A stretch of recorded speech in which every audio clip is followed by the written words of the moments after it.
ल हामी चाहिँ बिहानको लगभग 6 बजीतिर अब हिँड्यो अब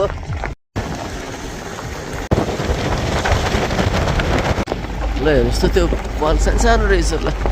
के रहेछ यार त्यो त हामी माथि घरहरू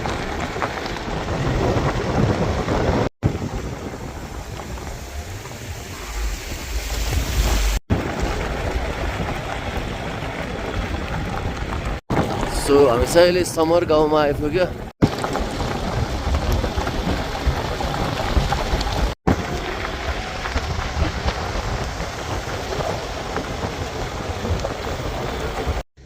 ल हामी चाहिँ दामी भ्यू भएको ठाउँमा आयो है त अहिले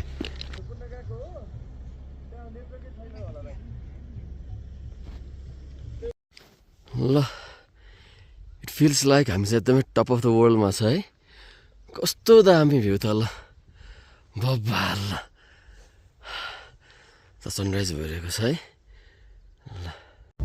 ल आफै चिसो है चिसो पनि डेन्जर चिसो परिरहेको छ अहिले चाहिँ हात ठिराउने छ हामी चाहिँ अहिले साङगोची आइपुग्यो ल सो हामी चाहिँ अहिले मुस्ताङको चुङखारमा आइपुग्यो है भ्यू दामी छ ल बब्बाल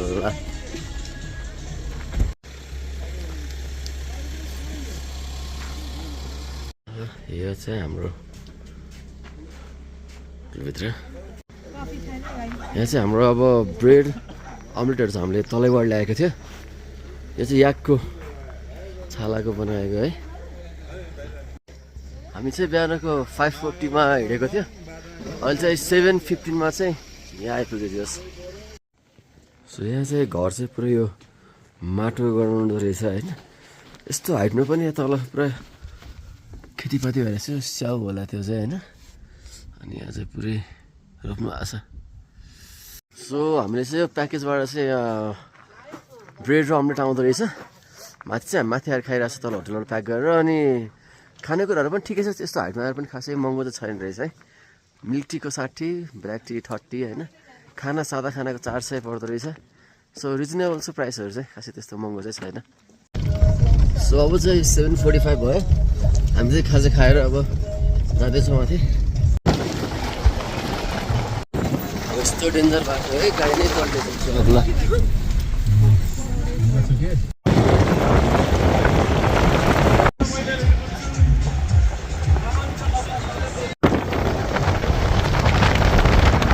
सो अहिले चाहिँ बाटोमा दामी भ्यू देखेर हामी चाहिँ हल्का भिडियो फोटोसुट गरेर हिँड्न आइरहेछ कस्तो दामी देखेको ल पुरै अर्कै दुनियाँमा आएछ ल उ त्यो च्याङ्राहरू पनि रहेछ ल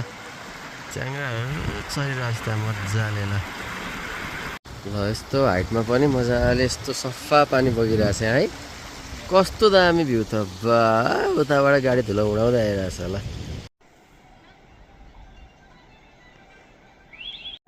प्लेन सम्म छ उता हामी देखेको रहेछ सो हामी चाहिँ अहिले 9:15 भयो लोमाङथाङ भ्यू पोइन्टमा आएको छ कस्तो दामी भ्यू छ ल म देखाइदिन्छु है त ल दामी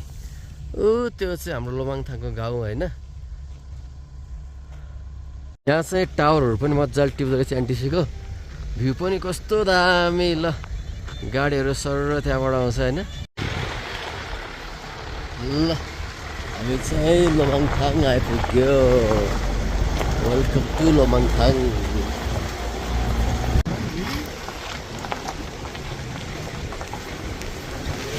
ल हामी चाहिँ 9:40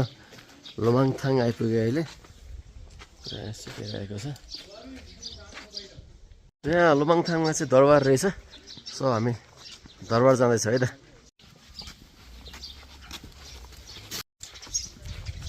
कस्तो दामी ठाउँ ल बब्बाल छ ल सो दरबार चाहिँ यहाँ हो होइन आज चाहिँ बन्द छ है क्या खै सो राजदरबार हुँदै हामी यहाँबाट भ्यू टावर जानु पनि मिल्दो रहेछ सो अब हामी भ्यू टावर जाँदैछौँ ल सो हाम्रो भ्यू टावर चाहिँ यहाँ रहेछ एकजनाको 50 रुपियाँ लाग्दो रहेछ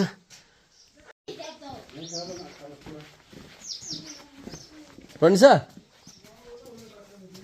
ल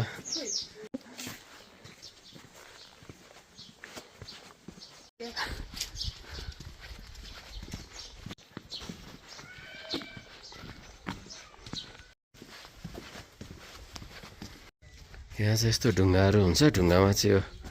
चुना लगाएर यसरी घर बनाउँदो रहेछ ल अब चाहिँ 10:20 भयो हामी चाहिँ लोमङथाङको दरबारहरू हेरेर हिँड्दैछौँ अब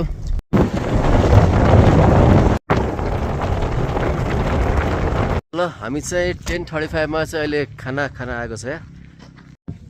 ल कस्तो दामी भ्यू ल भगवान कति सानो गाई यार क्यामेरामा कति ठुलो देखे पनि होइन कस्तो सानो छ कि गाई यार ल दामी सो हजुरहरू पेट्रोल के अरे बाइकमा आउनुभयो भने चाहिँ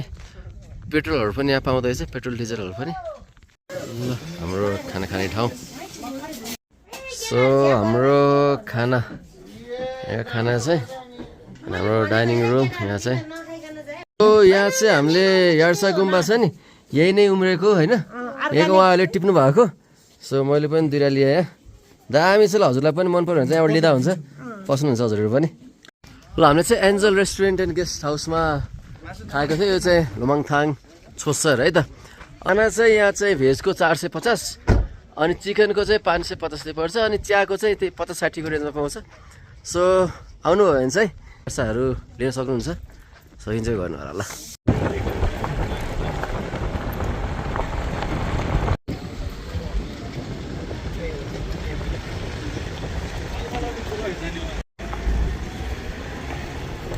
सो हामी चाहिँ अहिले यहाँ गुफा हेर्न आएको होइन 100 रुपियाँ लाग्दो टिकट चाहिँ यो 5 तला गुफा है डेन्जर छ सो हामी भित्र जान्छ एकछिनमा चाहिँ सो यो गुफा छ नि 5 तला गुफा यो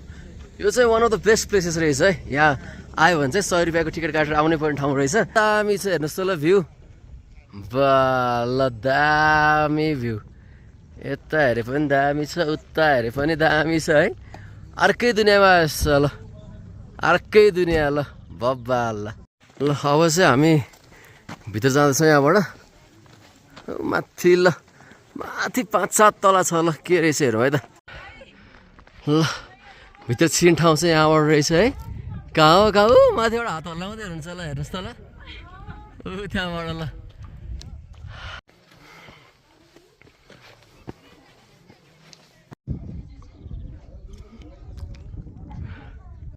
ल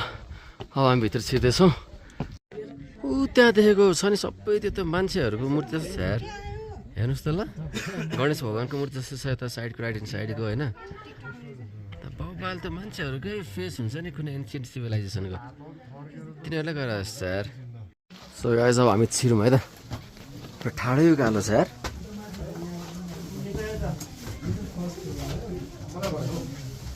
ल हेर्नुहोस् त माथि गुफाभित्र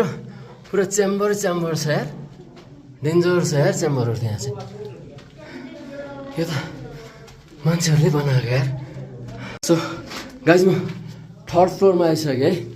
पुरै भर्याङ छ यस्तो अनि च्याम्बर छ बाहिर हेऱ्यो भने हेर्नु न यार यस्तो दामी भ्यू छ नि बाहिरको त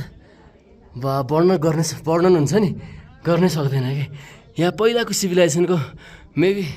उहाँहरू चाहिँ भगवान्हरू केही हुनुहुन्थ्यो होला कि कस्तो मजाले मूर्ति बनेको छ हेर्नु नि त ओ गाइज होइन यहाँ गुफाभित्र छिर्दाखेरि चाहिँ होइन कालो भेट्यो है सो गाइज ल हामी चाहिँ यही माथि भर्खरै चढेर आएको है यस्तो बवाल भेट्दाखेरि भित्र हुन्छ नि यहाँको डिजाइनहरू हुन्छ नि कसले बनाएको दामी बनाएको रहेछ ल सो हामीले हेर्दै गएँ मैले होइन मलाई के लाग्यो थाहा छ पहिलाको सिभिलाइजेसन हुन्छ नि त्यहाँको घरहरू जस्तो हेर्नु मान्छेहरू बस्ने हुन्छ नि यहाँ पुरै भगवान्को पालाको भन्छ नि हेर्दाखेरि चट्टान जस्तो तर हजारौँ वर्ष भइसक्यो नि त होइन सो त्यही नै होला है खतरा छ यार नेचर र हिस्ट्री भन्ने चिज चाहिँ ल भर्खरै हामी चाहिँ त्यहाँ गएर आएको अर्को पनि यहाँ गुफा रहेछ यार यहाँ चाहिँ घरै बनाएको रहेछ मान्छेहरूले दामी ल बब्बाल अहिले चाहिँ लगभग 12 बज्यो अब हामी चाहिँ त्यो गुफा हेरेर अब बोर्डरतिर जाँदैछ हामी अब ल गाइस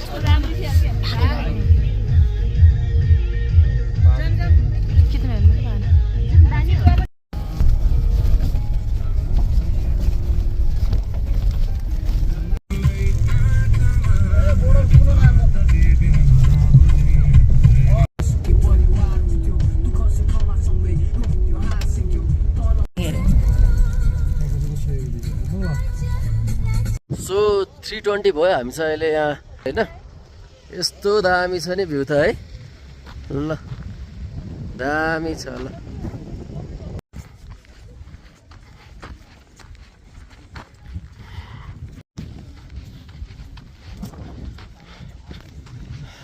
हामीले चाहिँ यहाँ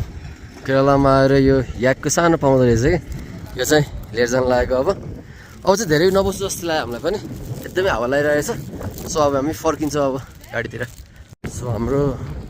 नाका 24 नम्बरको नाका चाहिँ यहाँ रहेछ अनि यता चाहिँ हाम्रो पुरै यो चाइनिज बोर्डर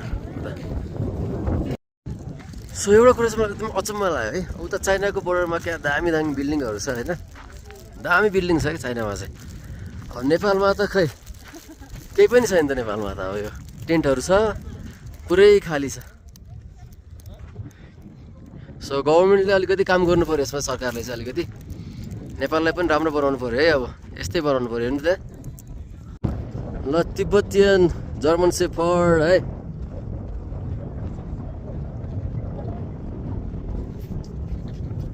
के छ सो अब चाहिँ हामी कागबेनी आइपुग्यो होइन दामी ल देखाउँछ हजुरलाई म ल कागबेनी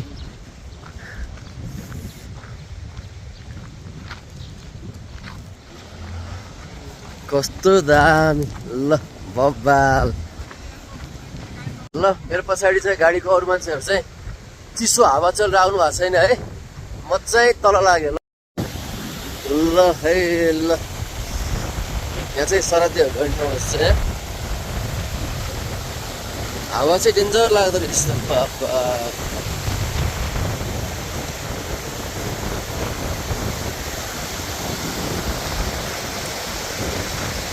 यो चाहिँ दामी देख्छ ल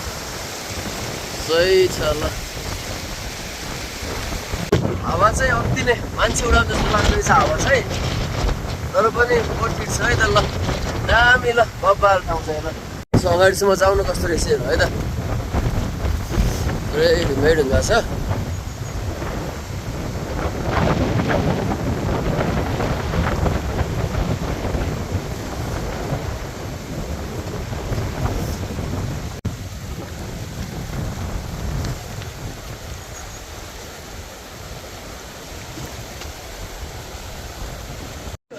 सो गाइज आज चाहिँ हाम्रो सेकेन्ड लास्ट डे प्याकेजको होइन अनि हामी चाहिँ अब यहाँ रुम चाहिँ राम्रो रहेछ ल राम्रो छ बेडहरू होइन एट्याच बाथरुमहरू छ होइन एट्याच बाथरुम पनि जेस ल राम्रो छ ल नाइस सो अहिले चाहिँ हामी यहाँ मार्फाको मर्निङ भ्यू यो छ है हिमालहरू पनि देख्छ माथि जेस क्लियर छ ल ल यहाँ चाहिँ हाम्रो तातो पानी है त ल तातो पानी ल यस्तो छ ल हामी चाहिँ अहिले लेते भन्ने ठाउँमा आएको छौँ है यस्तो दामी देख्दो रहेछ भ्यू है लेतेबाट वा ल दामी ल सो ल गाइज हामीले अब यो प्याकेज हुन्छ नि काठमाडौँ टु अप्पर मुस्ताङ केरला यो प्याकेज भ्यायो होइन यहाँ चाहिँ एक्चुअली नेपालीहरू चाहिँ आउनै पर्ने ठाउँ रहेछ सो टाइम मिल्यो भने चाहिँ आउनु बसबाट आउनुभयो भने चाहिँ हजुरहरूलाई चाहिँ त्यही 10 देखि 12 हजारसम्म हुन्छ पर हेड अनि कपालमा आउनुभयो भने चाहिँ अब 19,000 देखि 24-25 हजारसम्म हेरी है अनि अर्को सजेसन चाहिँ के गर्छु भन्दाखेरि चाहिँ प्याकेजमा आउँदाखेरि चाहिँ हजुरहरू चाहिँ 8 जना छ भने चाहिँ नआउनु लास्टै गाह्रो हुँदो रहेछ 8 जनामा चाहिँ किन पछाडि बस्नु पर्दो रहेछ पछाडि चाहिँ भ्यू चाहिँ केही पनि देख्दैन है सो हजुरहरू चाहिँ सकेसम्म 5-6 जनासम्म भयो भने चाहिँ मिलाएर आउनु सक्नुहुन्छ अनि इन्जोय गर्न सक्नुहुन्छ ल थ्याङ्क यू अब I'll see you in my next vlog.